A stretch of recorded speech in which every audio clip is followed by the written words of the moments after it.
अस्सलामुअलैकुम वरहमतुल्लाहि वबरकातुहू। बिस्मिल्लाहिर्रहमानिर्रहीम।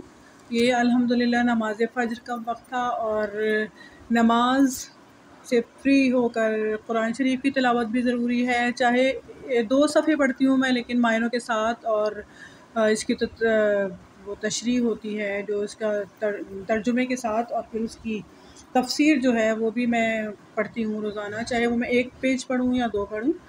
तो ये अच्छा रहता है ज़रा समझने में, और बड़ा मज़ा आता है, और बस दिल चाहता है कि सारा पढ़े जाओ कुरान शरीफ। तो घर में बरकत भी होती है। कुरान शरीफ की तिलावत बिल्कुल ज़रूरी है तमाम मुसलमानों के लिए।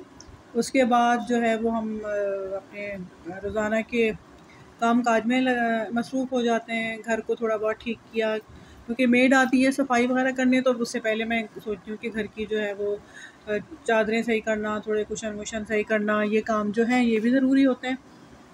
तो ये करके फिर जो है वो कभी हम चाय बना लेते हैं सुबह में, और कभी कोई फ्रूट, अगर मुझे अनार बहुत पसंद है, अनार खा लिए। और फिर ये मैंने कमरा बच्चों का जो था ये मैं सही कर रही थी, फैला हुआ है अपने रज़ाइयाँ वगैरह, तो इसको मैंने कहा ठीक कर लें। और इसको फिर ये देखें, मैंने बिल्कुल साफ़ सुथरा इसको कर दिया है। मेरा रूम तो खैर साफ़ ही होता है, मैं उठते ही कर लेती हूँ। तो इन लोगों का होता है कभी देर से आते हैं तो देर से सो के उठते हैं। तो आज सवेरे हो गया था, तो मैंने सवेरे इसकी सफाई कर ली, और मेड आएगी तो वो सफाई झाड़ू पोछा वगैरह करना होगा वो कर लेगी। ये सुबह का टाइम था, और यहाँ समेटा टमाटी जो घर की जैसे होती है, आप चीज़ें वीज़ें वो रात की थोड़ी वो समेट रहे होते हैं। तो हम लोग नाश्ते से फ्री हो गए थे, और नाश्ते के बाद की ये वो है मैंने वीडियो जो है वो रिकॉर्ड की थी। तो ये मैं चीज़ें वहाँ रखी थी, इसको मैं किचन में रख रही हूँ। किचन में भी अभी बर्तन थोड़े से हैं जो अभी नहीं धुले हैं, तो उसका ही मैं करती हूँ कि खाने के साथ, खाना जब चढ़ाती हूँ खाने के लिए कोई भी, तो फिर उसके बाद ये बर्तन वर्तन धो लेते हैं। मैंने कहा चलो चाय बनाते हैं, कुछ काम करके चाय बनाई हमने। नाश्ते के बाद आज चाय नहीं पी थी, तो ये चाय बना के लाई मैं, कि चलो चाय ज़रा पी के बड़ा सा मग, और फिर एक एनर्जी सी आ जाती है ना, फिर आप बाकी काम करते हैं। एक 10 बजे की चाय जो होती है, 10-11 बजे की मस्ट होती है वो ज़रूरी। तो वो चाय पी हमने, और हसन ने नहीं पी थी, बेटे ने, उसको दी मैंने, हस्बैंड को दी। और ये मैंने जो बड़ा वाला मग है वो मेरा है। हसन और चाय। ये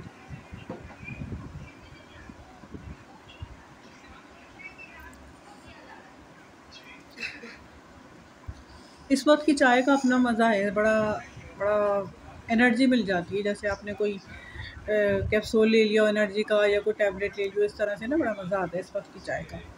काम से कुछ फारिग भी हो जाते हैं, और कुछ काम ऐसा खाने वाने बनाने का रह जाता है, तो ये अच्छी लगती है। सुकून से बैठ के ना आप चाय को अच्छी तरह एंजॉय कर सकते हैं। मेरे कमरे में, रूम में, हमें कपड़े मैंने धो के डाले थे वो पड़े थे, तो मैं उसको तय करके रख रही थी। फिर किचन में आई, मैंने कहा चलो किचन के जो बर्तन धुले हुए थे वो उसको सेट करना उस कैबिनेट्स में, जब सूख जाते हैं वो, तो फिर ये मैं कर रही थी। और फिर अभी जो है वो पालक भी काट लिया था मैंने, और पालक गोश्त पकाने का इरादा था कि वो चलो बनाते। तो मैंने कहा चलो पहले बर्तन रख दूँ, सूख गए बर्तन, तो इनको सेट करना कैबिनेट्स में, ये कर रही थी मैं।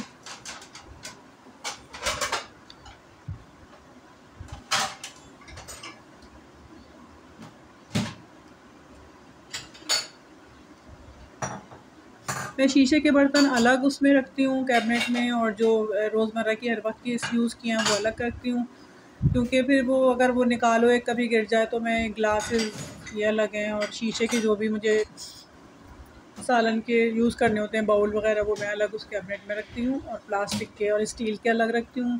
मिट्टी के बर्तन भी मेरे पास कुछ हैं, देगचियाँ जो मिट्टी की होती है ना, उसमें पकाते हैं दाल वगैरह, और ये, और बाउल भी हैं जिसमें खाना निकाल के सर्व करते हैं, वो भी मेरे पास है। मैं और सोच रही हूँ एक मिट्टी का पूरा डिनर सेट कर लूँगी ना, मुझे बहुत अच्छा लगता है, बड़ा शौक़ है इसका, कि अपने ट्रेडिशनल जो खाने वाने होते हैं आप सर्व करें उसमें, तो बड़ा मज़ा आता है, बड़ा अच्छा लगता है, उसकी खुशबू ही अलग होती है कुछ। तो बस ये बर्तन आराम से रख दूँ।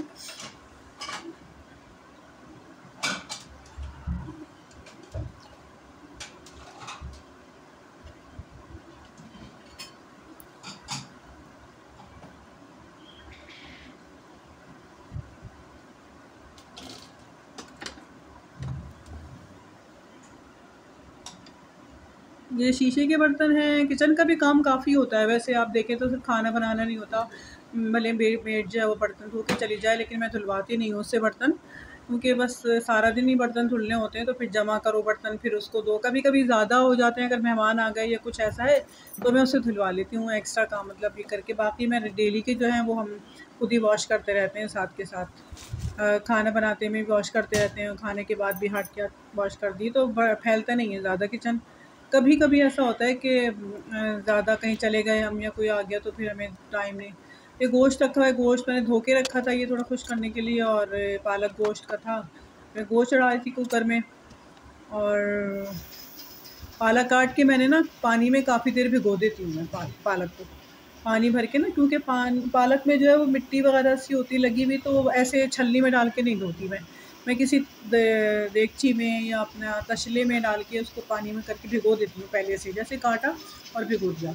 इतने गोश्त वगैरह हो रहा है, भूनेंगे उसको, इतना तैयार करेंगे तो इतने पालक अच्छी तरह भीग जाएगा। अच्छा, मैंने नई तरह से बने गोश्त में मैंने अदरक लहसुन और ये प्याज नहीं डाली थी, नमक मिर्च डाल के चढ़ा दिया था। प्याज और टमाटर बाद में, जब गोश्त गल गया ना तो फिर मैंने भूनते वक्त ये डाला, तो प्याज की ज़रा अच्छी सी खुशबू आती है, हरी मिर्चें, प्याज और लहसुन ये डाला मैंने। थोड़ा सा गोश्त भून के फिर डाला ये मैंने, और हल्का सा इसको चला के और फिर मैंने पालक डाल दिया था। फिर शाम को जो है वो हमने सोचा कि हम पकौड़े बना लें, तो पकौड़े और चाय के साथ शाम को ज़रा इंजॉय किया था। और काफ़ी दिन बाद मैंने सोचा कि ब्लॉग ये लास्ट में मैं आपसे कुछ बात कर रही हूँ कि ये जो है हम, और अब रात में मैं तकरीबन 8:30 का टाइम है, तो मैं इसको एंड कर रही हूँ। और मैंने सारे दिन में जो मेरी मसरूफियात थी, छोटे छोटे क्लिप्स की सूरत में मैंने बनाए हैं, क्योंकि कंटिन्यू बनाना ज़रा मेरे लिए बहुत मुश्किल होता है, तो वो मैंने सब शेयर किए हैं। अब एंड कर रही हूँ, तो मैंने सोचा कि आप लोगों को सलाम करूँ और अपने ब्लॉग का बताऊँ, तो देखिएगा, शायद पसंद आए। तो आज से मैं इंशाल्लाह जो है वो डेली कोशिश करूँगी कि मैं ब्लॉग बनाऊँ।